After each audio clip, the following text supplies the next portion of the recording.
Hi, if you want to know how to utilize unused process power of smartphones for scientific research, stay with me. Imagine you could help scientists make the world a better place and support them to find a cure for cancer or Alzheimer's. And now imagine you could do all that while you're sleeping. With Power Sleep, you can now donate your smartphone's processing power and support scientists at the University of Vienna to decode protein sequences. Simply download your free Power Sleep app. After installing the app, you can start doing good right away.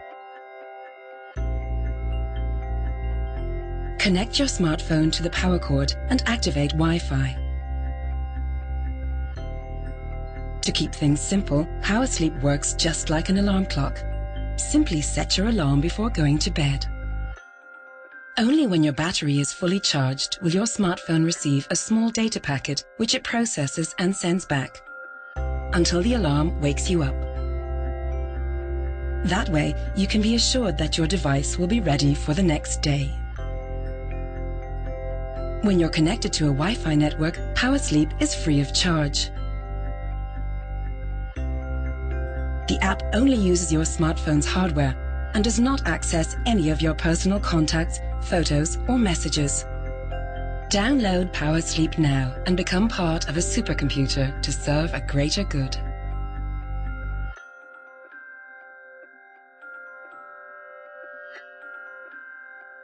Power Sleep.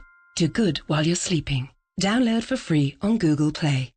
Hi and welcome to the Uncon School at howtobecomeaprofessor.com, the web show to learn from proven professors and experts. In today's episode, we will learn how you can crowdsource the unused processing power of smartphones for high-impact scientific research, such as finding a cure for cancer or Alzheimer's disease. In February 2014, a new Android app called Power Sleep was launched.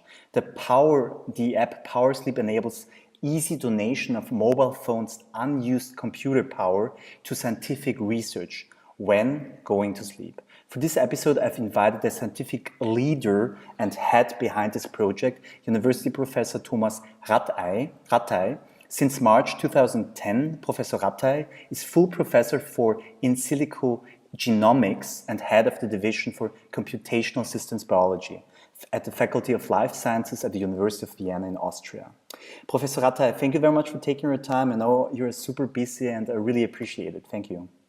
Yeah, you're welcome. Yeah. All right, so the launch of the app Power Sleep is not even 1 week old.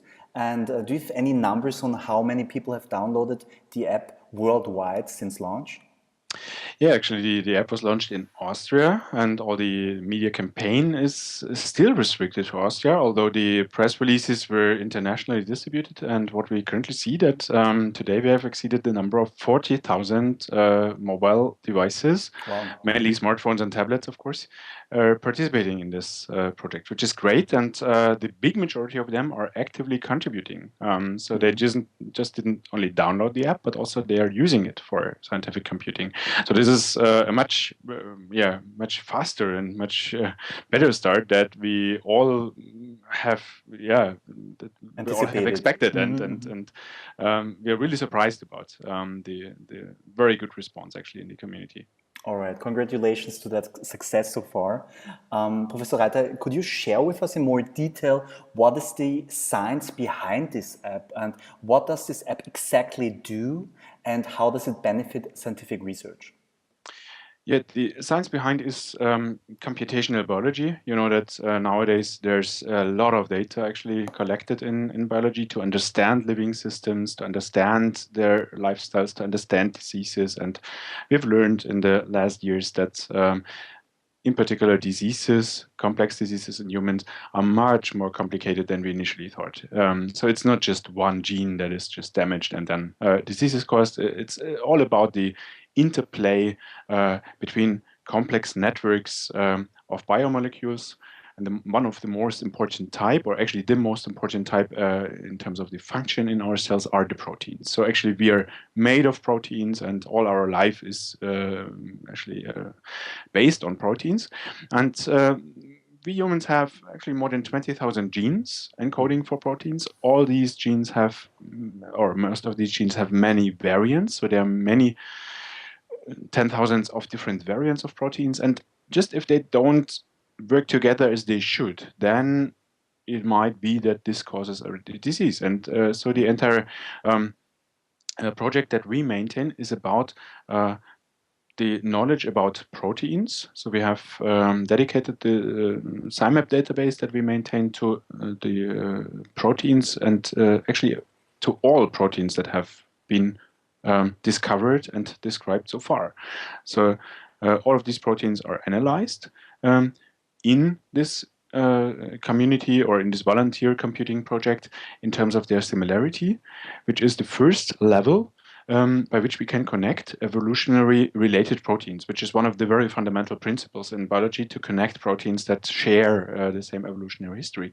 And we share the data in our database with many work groups worldwide that then proceed with further analyses, for instance, then to reconstruct the functional interactions of the proteins, the regulation of these proteins. So there are so many scientific topics that we by far cannot cover them, but we provide actually a pre-calculated network of all the similarities, and by that we help many other work groups worldwide. Okay, awesome. So can you share with us how did you come up with the idea for that app? I mean, is it the very first time that the principle of grid computing was applied for smartphones, or where did you get your inspiration from?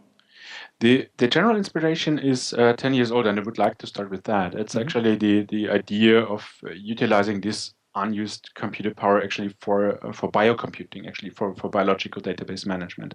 And that was introduced 10 years ago when we started this SciMap database and thought that it would be very reasonable to start this project to, on the one hand, speed up computational biology work actually all over the world, and also to save so many compute hours that are spent on so many high-performance computers worldwide every day to recalculate and recalculate and recalculate the same data. So our idea was that it was just much better to have one database in which all these data are calculated once, instead of redoing it all over the world, which is still very often done. And since then, the project was running and was supported by 10,000s of users by their PCs and also by their notebooks. But of course, what we all have recognized that in the last years, the numbers of personal computers and notebooks decreased worldwide, or actually don't grow any longer, but we see mobile devices very much more common than since some years. And their computing power is reasonable now. Maybe the first smartphones were relatively weak in terms of compute power, but now we have really very powerful mobile devices, and so it's just logic that we extend the same idea to mobile devices. So that is kind of logic. And the PowerSleep project is about more. It's not only about a technical process in which we say, let's just also use mobile devices. It's more. It's about how to motivate people, how to build a community nowadays in the age of mobile communication, of messaging, of many actually of this app behavior of software applications that just are very simple to use and invite people to participate. And that's actually what this project is about. It's an experiment which nobody has done before. How to not only translate the principle of volunteer computing to mobile devices, but also to kind of, I wouldn't say reinvent, but to modify it in a way that it's really also, that it fits the kind of lifestyle of people. Just simply installing an app, using it actually for another purpose. In this case, it's an alarm clock. So just embedding the scientific computing in a very simple way, and by that, letting people actually contribute. Okay, awesome. I mean, what really strikes me is that, the ads are everywhere, right? It's a really big and professional launch. And And how were you able to for, I mean, firstly, to win Samsung as a big supporter of your scientific research? And I can only speak from my experience living in Vienna. Currently, it's kind of impossible not to know the app PowerSleep by now. And the launch was only 1 week ago. So how did you approach that? It was not that we contacted Samsung. We were both actually invited by a company that actually does the marketing for Samsung and but also is engaged in many other projects. And they actually came up with the idea of this PowerSleep app. Okay. And then they were actually looking for partners. And on our side, this was actually meeting the discussions and the ideas that we had at the same time on our side. So they came actually with a possible solution for problems that we were discussing. And this was just because this marketing company is the Cheil. The company is called Cheil, and Cheil actually contacted us because we are a Viennese project or an Austria-based project, and so it's of course most easy then to collaborate here. But it was really like an ideal match because we had the discussions already how to achieve this and how to realize this migration of volunteer computing to mobile devices, and they had the idea, but didn't have. Let's say the contact to a project, and this met ideally, and Samsung was then actually contacted, or Samsung was then actually the industrial partner that could realize or could finance also this project because it has a lot of costs in terms of application development and also in terms of marketing. I understand.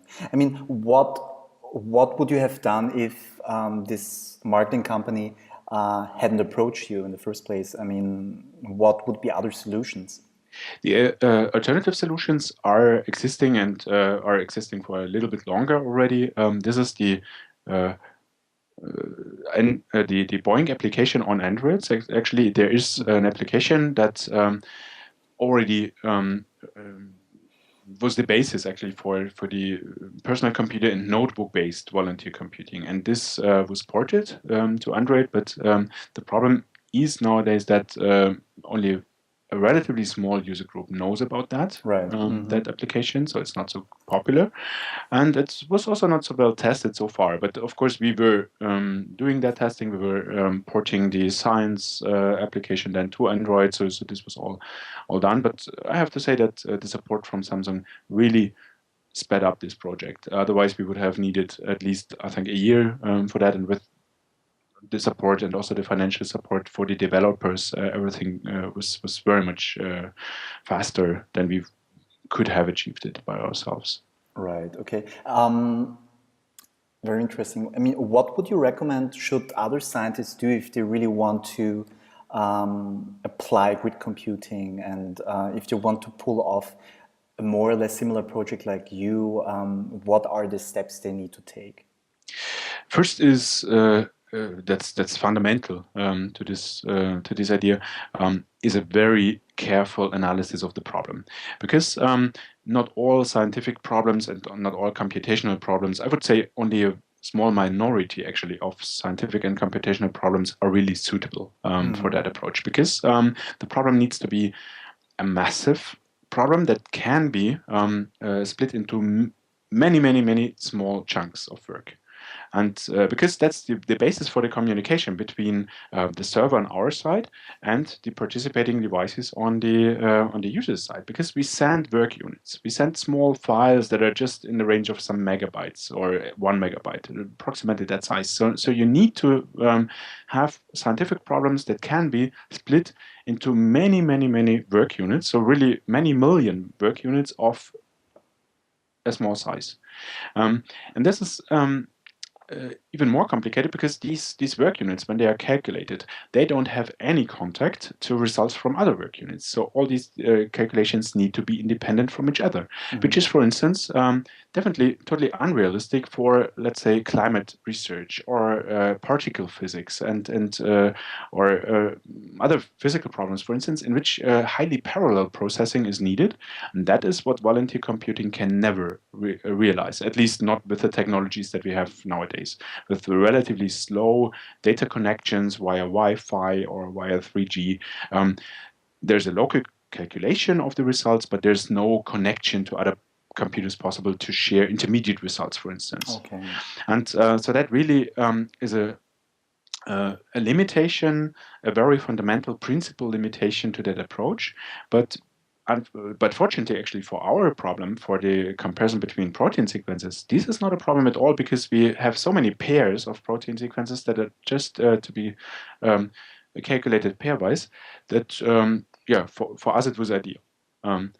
But for many other researchers, it might not. And then it's actually much better to apply for computing time on one of the high-performance computing systems in the university, like the Vienna Scientific Cluster, or even on the national or international scale. There are a number of high-performance computing systems with capabilities for highly parallel computing that volunteer computing cannot give us.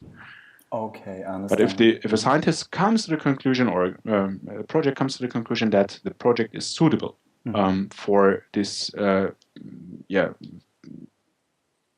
this distributed computing in small pieces, actually, then it's about porting the software into a kind of monolithic little application. Typically, that's not so difficult, and to make it then available for many operating systems, because the users and their hardware are very heterogeneous. So we now support Windows, of course, different versions of Windows. We support Linux. We support Mac operating system. We support many Unix versions. Now we support also Android, and of course this will be continued. Of course, we will be happy to also support iPhones, for instance. So then it's about providing the scientific application for as many operating systems as possible.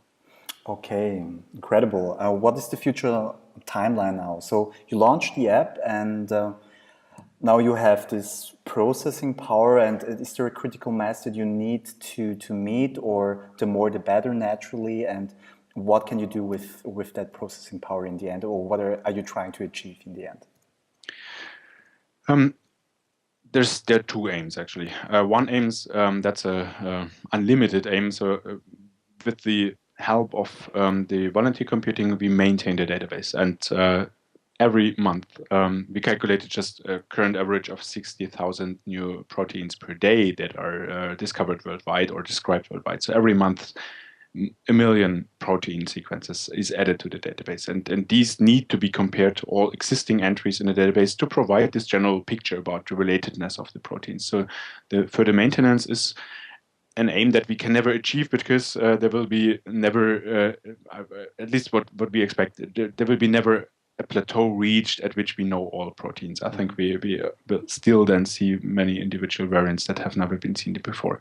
So maintenance of the scientific project, the database behind, will be, of course, as it was for the last 10 years, will stay the main aim. But with the help of also particularly this project, and with all the public response and the many smartphones now providing a lot of additional compute power, we can also improve the database. So we will switch to a more precise algorithm to even more precisely calculate the evolutionary relationships between the proteins, because so far we have used a heuristic approach, just simplifying the problem by some assumptions. So it was an average solution that we so far have calculated, which was sufficient, but it's not optimal.